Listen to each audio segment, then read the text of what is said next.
Reverend Don Lewis coming to you from the beautiful metaverse, and more specifically from beautiful Danville, Illinois, homeland of the Corellian tradition.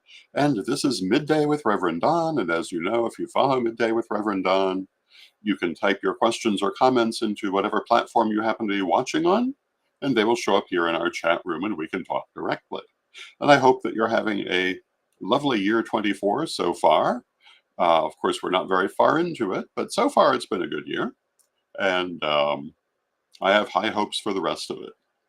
And yesterday we celebrated the first day of the year here at Midday with Reverend Don, and had a lovely conversation. Today I thought that I would talk a little bit about numbers and numerology.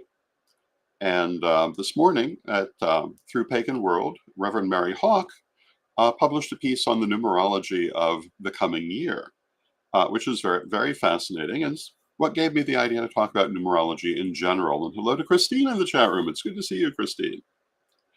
Um, I also want to take a moment to say that on Thursday, we will be having an interview with Deborah Hart, who is part of our local Illinois psychic community. And I am planning to start to um, go back to my original thought of having at least one interview per week as part of our offerings, to bring a wider range of subject matter. And hello to Janet in the chat room. It's good to see you, Janet. So I hope that you will watch that, and I hope that you will enjoy it. It was certainly fun to put it together.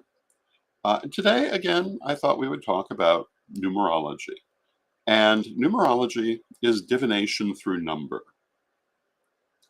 And part of the idea behind numerology is that numbers, for want of a better way to put it, they're a universal language, that mathematics in general is a universal language, and that they are a way of interpreting all things. The primary pioneer of certainly the kind of numerology I use is Pythagoras, the great Greek philosopher, um, who created the science of numerology. But it is worth pointing out there are two different forms of numerology. There's the Greek numerology, which is what I use, and there's also Hebrew numerology, which has a different foundation. I'm speaking to the Greek version. And hello to Antonio in the chat room. How are you today, Antonio? Pythagoras was one of the first great Greek philosophers, and he lived just before the really well-recorded historical period of classical Greece. He's at the very beginning of that. A little bit after Orpheus, and before figures such as Plato. And he was just after the so-called Dark Age. So a lot of what survives of the history of Pythagoras is legendary rather than historical. So for example, and hello to Rita in the chat room. It's good to see you, Rita. For example, he is said to have studied under a female philosopher whose name was either Aristoclea or Themistoclea, and that she was the Pythian priestess at the time, the Oracle of Delphi, and that he got a lot of his ideas through training with her. There are also stories that he had a druid as one of his teachers. But historically speaking, nobody knows any of that. It's part of the legends that come down. Maybe there was an Aristoclea. We don't really know. But I like the idea that one of the female Greek philosophers was a major input on Pythagoras' ideas. There are actually a number of prominent female Greek philosophers, such as Theano, to name another one, also from the Pythagorean school. But they don't usually get the kind of publicity the males do. And of course, we all know why that is. It doesn't fit the patriarchal narrative. But they were there. And they left quite a bit of information about their studies and their theories behind. In Pythagoreanism, presumably because of the influence of Aristoclea, Um, the male and female Pythagoreans had more or less equal standing, and the Pythagorean school of thought had both male and female heads at different times. Pythagoreanism is very reminiscent of our modern spiritual community. They believed in reincarnation. They did things very similar to past life regressions. Um, they had a lot of things in common um, with our modern spirituality, but they also had a very strong reliance on mathematics and numerology. And Pythagoras used numbers to describe the world. And he is said to have come to this conclusion by studying the musical scale. And in ancient Greece, music was very important, and it was considered a very important part of education. For someone who wanted to be considered well educated, they needed to know music. And for Pythagoras, that meant studying the underpinning principles of music. And he applied them to his understanding of the world. And Pythagorean numerology places, at least as I understand it, in the modern world, it places a lot of emphasis um, on the first 10 numbers. And of course, many other numbers also have significance, and there are a variety of things you can do with it. But the form you most commonly find uses those 10 numbers. And each one of them has a different planetary ruler and a different description, both in the story of creation and incarnation, and in its general meaning. So I thought I'd talk a little bit about that today. And I would like to know, um, and I've often said this, but what do you want to hear me talk about on these programs? Because today I've chosen a particular subject matter. We can go into it in at least some depth. Other days I've chosen very, very different things to talk about. And I'm always curious for what people would like to have the focus be. Um, these last several programs, I've talked a lot ultimately about the meaning of life. Um, and the importance of doing that next right thing, as opposed to specific metaphysical disciplines. But today we're going to talk again about numerology. So, uh, when we look at Pythagorean numerology, it starts with the number one, which is in the system that I learned, and there is more than one system, because anything this old is going to have more than one system. But I understand, and I think it's pretty general, that one is associated with the sun. It is associated with the self. It is associated with how you see yourself, how you portray yourself, what you do for yourself. Um, if a person's individual personal number is one, they will be ambitious. They will be very focused on their path in life. Um, it has many of the same qualities of the sun. Um, if we look to astrology, where the sun rules Leo, the number one has a lot in common with Leo. Um, it likes to be the center of attention. It can be very dramatic. Um, and it can be very ambitious. One is about, in other ways that you apply the number, it's about your personal life path. It is about, again, about the things you do for yourself.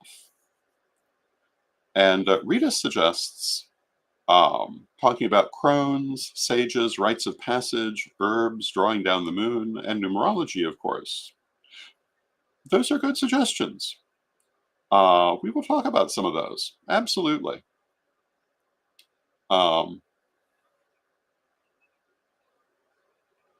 Particularly rites of passage, drawing down the moon, herbs too. I've never been the herbal witch, but I do have some knowledge about it. So we could talk about herbs too, and particularly what you do with herbs.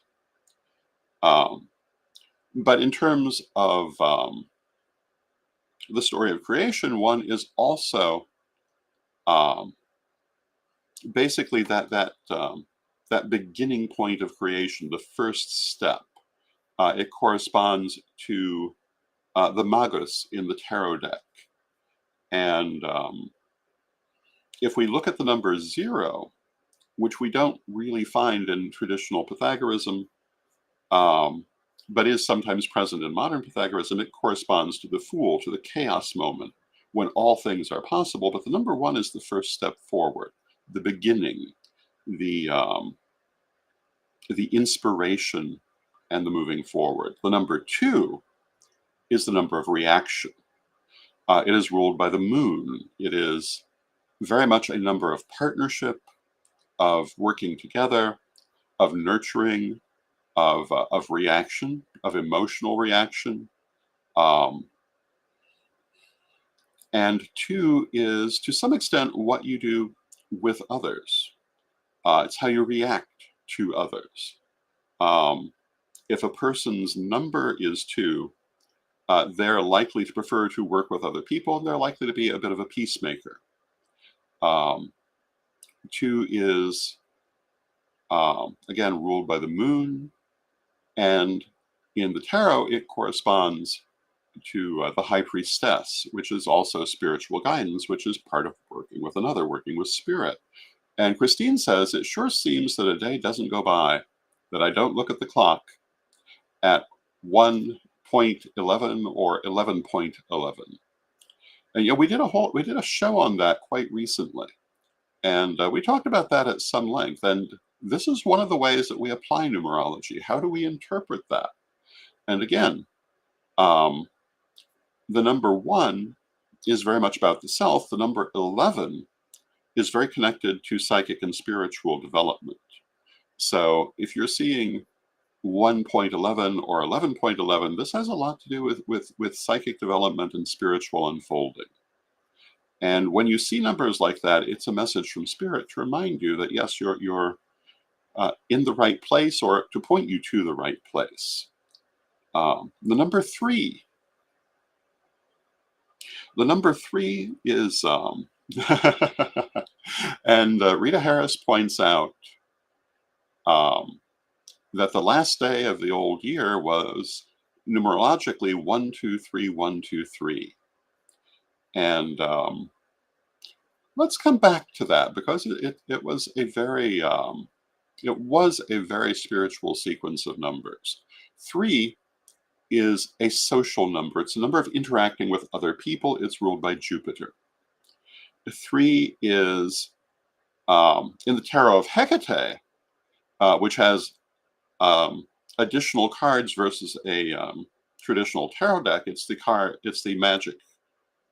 magic card that three would correspond with. In a traditional tarot deck, it would be the Empress. Either way, very positive cards, cards of moving forward, cards of sustenance. The Empress is sustenance, nurturing, prosperity, good fortune.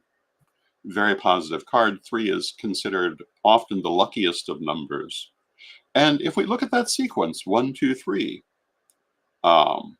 we have creation, reaction, and expansion, because three is also the number of expansion. So with one as the first step, the moment of creation, two as the reaction to creation, and grokking it, for want of a better way to put it, and three as expansion, it actually is a very powerful set of numbers. And I don't know about you, but I thought it was quite a powerful day. The number four is ruled by Saturn, at least in the system that I learned. And four is also the number of the four elements. It's the number of practicality. It's the number of physicality. It's a number of manifestation. It's a number of worldly experience. And those are the primary aspects of the number four. And in magic, if you want something to be very stable and well established, four is a number that you might want to use in that. Whereas if you want it to simply expand, three is the better number. But four is a number of grounding.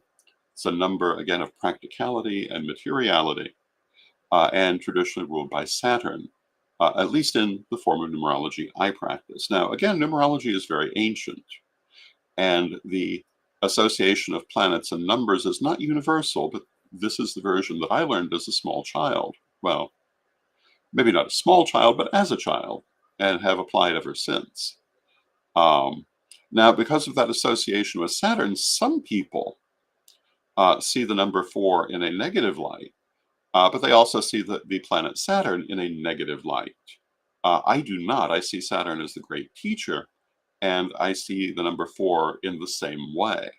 Um, it may sometimes bring lessons that can be challenging, but they're always there for those purposes of practicality and stability and lastingness. And hello to Shira in the chat room. And Shira says, do you do any magical problem solving work using numerology and mathematical applications? That's a very interesting question. And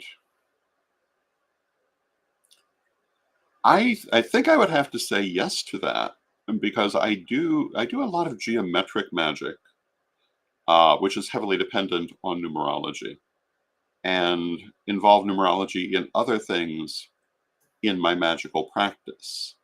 Um, I don't usually think of it as mathematical applications, but I suppose you could think of it that way. And before we end today, perhaps we'll discuss the geometric magic. And Magical Mermaid says the number one problem in the world is not keeping our inner child alive and well. I will certainly agree that's a major problem. We get so caught up in life that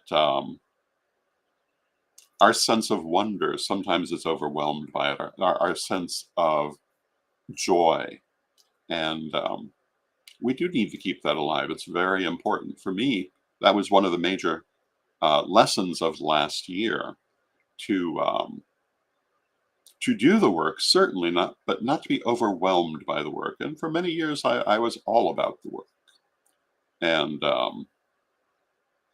I am trying not to be quite so workaholic going forward. And Christine says, I love seeing geometry in nature, especially flowers. And you absolutely do. Many of our most sacred symbols come straight out of nature, such as the pentagram, for example, which you see in a number of flowers and fruits and other places. Um, and this goes back to what we were saying, I believe, just yesterday, the idea of as above, so below. If you want to understand the universe, you look at nature, you'll see it there. And this is certainly true. And hello to Tom in the chat room. So I believe we'd stopped with the number 4. The number 5 is the number of motion, the number of action, the number of movement, and it's ruled by Mercury. And 5 can be a number of communication. It can be a number associated with business or with travel, but it's all about movement and um, and flow. 5 is very much can be a very prosperous number. Um, it's something to draw upon, again, very much with communication. And it's very much one of those numbers of moving forward. If you look at the numbers in how they're looked at in numerology, you'll see that there is a difference between the even numbers, which are more or less static in their qualities, and the odd numbers that are, again, all about movement. For number 5, communication is the primary thing, and everything that relies on communication, such as business, for example, media, etc., comes under 5. And it is a number of expansion, also a number of movement. The number 6 is ruled by Venus and has to do with the home, the emotions, the inner self. So 5 is communicating and interacting with the world. 6 is looking at yourself, looking at the things that are important to you. It's also a number that can be associated with romance, sensuality, the pleasant things in life. And Earth Space News. Hello, Earth Space News. It's good to see you in the chat room. And Earth Space News says, Happy New Year, Reverend Don, and all on chat. Studying first degree right now with my mentor on Witch School. Love your middays. Thank you, Earth Space News. I love to hear that. And if you go forward with your studies, you will find in the second degree a large section on numerology that goes into far more detail than I'm putting into this half hour. But 6 is associated with the goddess Venus, the planet Venus, and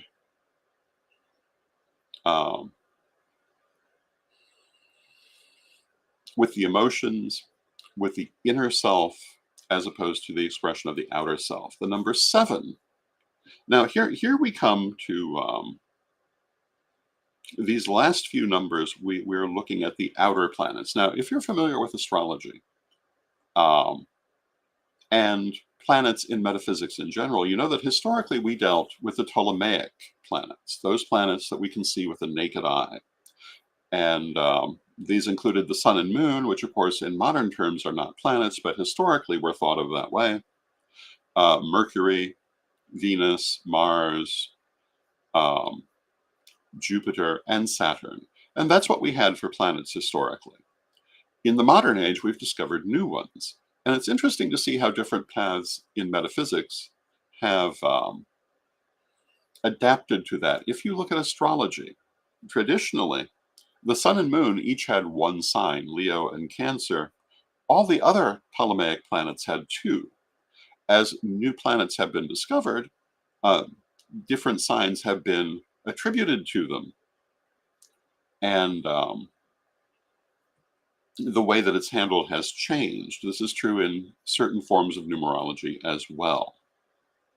So when we come to the number 7, the number 7, as I understand it, is ruled by Uranus. And it shares many of the qualities of the planet Uranus. It is the most spiritual number. It is very much concerned with the understanding of the nature of things, with spiritual exploration, spiritual expression. Magical Mermaid says, I'm a double Taurus and my birthday comes out to a 6. I would say that that would give a strong emphasis on the home and on emotional stability and pleasure in the idea of an emotionally pleasant life. But when you actually do a person's numerology, there are several different numbers you look at. You look at the numbers of their name, the numbers of their birth date. Some people look at the numbers of their initials. And you can get a lot of different things. And Rita says, I'm a 7, which again is very spiritual. And Magical Mermaid says, yes, as we shift in our universe, so the astrology languages. Yes, absolutely.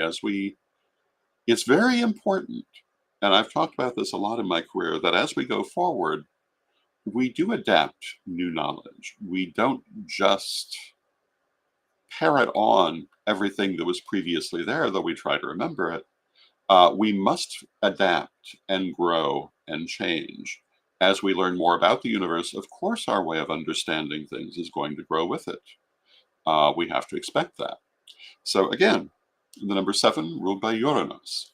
And that association with Uranus also can give it a connection to sudden unexpected happenings, which comes with Uranus. It's associated with the idea of satori, or spiritual enlightenment, which can be a sudden unexpected happening with many challenges associated. The number 8, as I understand, is ruled by Pluto. And historically, of course, they would have looked at it differently before the introduction of these new planets. And of course, in metaphysics, Pluto is generally thought of as being a planet, even though in astronomy that has gone back and forth in recent years. But it really has not done so in metaphysics. Pluto rules the number 8. The number 8, and we were talking about this, I believe, the other day. The number 8 is like a karmic number. It is a number of extremes. It is a number of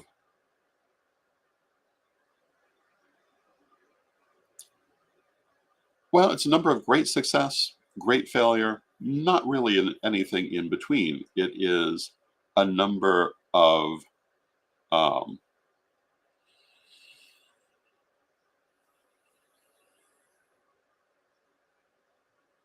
extremes. I guess is the term I will use for it. It is also a number that can offer great achievement, can bring great lessons, and great understanding. Pluto looks under the surface of things and often digs things up from under the surface. And that is part of 8 as well. 8 can be a wonderful number to work under, but you have to be very alert to make sure you are, in fact, working with it and not resisting it. And the number 4 is that way also with Saturn. 8 is a very, and hello to Lepus in the chat room. It's good to see you, Lepus. Um, 8 is a make it or break it type of number. And that can be a great thing, but it is certainly never mediocre. And then we have the number 9. The number 9 is ruled by Neptune. And it is the humanitarian number. It is the number of helping other people, helping the world, wanting to make things better. It is a number, when a person's number is 9, they tend to be very humanitarian, very focused on helping the world.